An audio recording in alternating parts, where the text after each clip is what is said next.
Bonjour à tout le monde. Aujourd'hui, je vais vous parler de la cuisine russe traditionnelle. La cuisine russe est un monde culinaire à part, avec ses traditions anciennes issues principalement de la vie paysanne russe. Certains plats traditionnels russes sont mondialement célèbres, par exemple les blini, borsch et chi, soupe aux choux. Pourtant, la cuisine russe est bien plus riche et variée.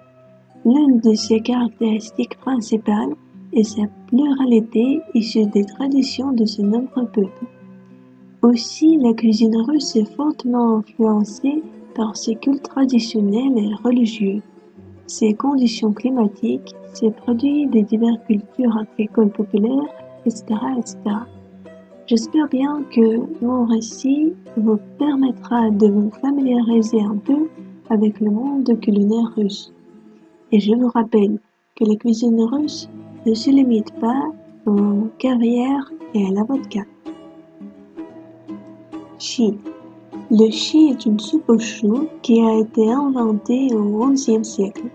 La liste de ses ingrédients comprend la viande, des condiments et un assaisonnement aigre de la saumure de choux.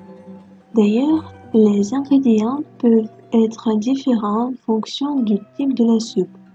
Maigre, à poisson, au chou vert et de l'art culinaire du cuisinier. On prépare cette soupe selon nos propres recettes. On mange cette soupe avec du pain en ajoutant de la crème aigre et des herbes fines dans l'assiette. Pelmeni. Les pelmenis sont sans aucune exagération le plat russe le plus connu à l'étranger. Ils ont apparu dans l'Ural à la fin du XIVe siècle. Le nom de pelmeni signifie littéralement une oreille de pain. Les pelmenis classiques sont de la viande hachée, de bœuf, mouton, porc, dans une enveloppe de pâte fraîche, des œufs et de l'eau. Il faut faire cuire les pelmenis préparés dans de l'eau bouillante salée. Ils sont servis avec du beurre, de la moutarde, de la mayonnaise ou d'autres assaisonnements. Plusieurs générations de Russes connaissent la tradition de la préparation de pelmeni par toute la famille. Plus grande est la famille, plus grand sera le nombre de pelmeni préparés. On faisait cuire une partie de préparation et congeler le reste. Des pâtés. Un pâté dans la cuisine russe a presque la même valeur que la pizza dans la cuisine italienne. Les pâtés russes sont préparés généralement d'une pâte non sucrée avec les différentes farcissures, à la viande, au poisson, aux fruits et au fromage blanc. Patrochka, kolebaka, rastigay, kolich, kornik, ceci est une liste incomplète des variétés de ce plat russe. Une vraie chance est de pouvoir déguster des pâtés préparés à la maison. Mais dans la plupart des établissements de restauration, leur qualité n'est pas inférieure à celle des pâtés qui sont faits à la maison. Les crêpes. Les crêpes sont un ancien plat de la cuisine russe qui est apparu au IXe siècle. La recette de préparation de cette nourriture la plus connue de la cuisine russe est bien simple. Du lait, des œufs, du sel, mais le processus de leur préparation est un vrai art et pas toutes les cuisinières sont capables de la maîtriser. Il faut verser de la pâte à frire sur du beurre ou de l'huile chauffée dans le poêle.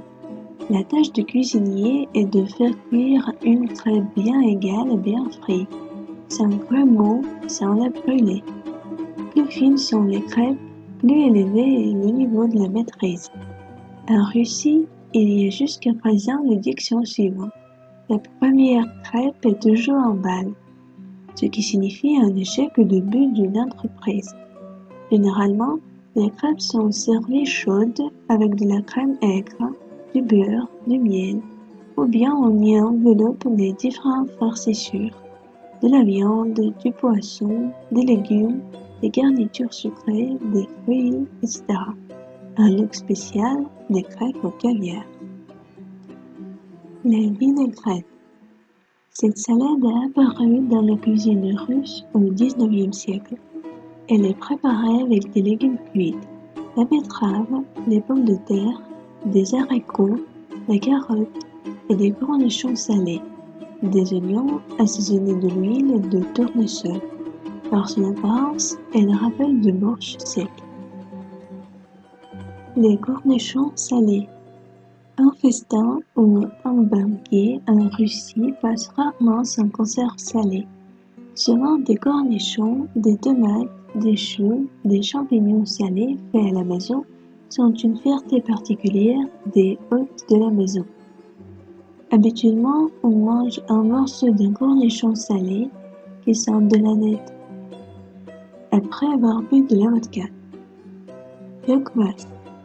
Le kvass est l'une des boissons russes les anciennes, qui était aimée de tous, à partir des paysans jusqu'aux tsars. La première mention de cette boisson remonte à l'année de 1056. Jusqu'à la fin du XIXe siècle, le kvass était préparé comme une boisson faiblement alcoolisée. Plus tard, on a commencé à préparer le kvass à partir de pain cuit et des biscuits.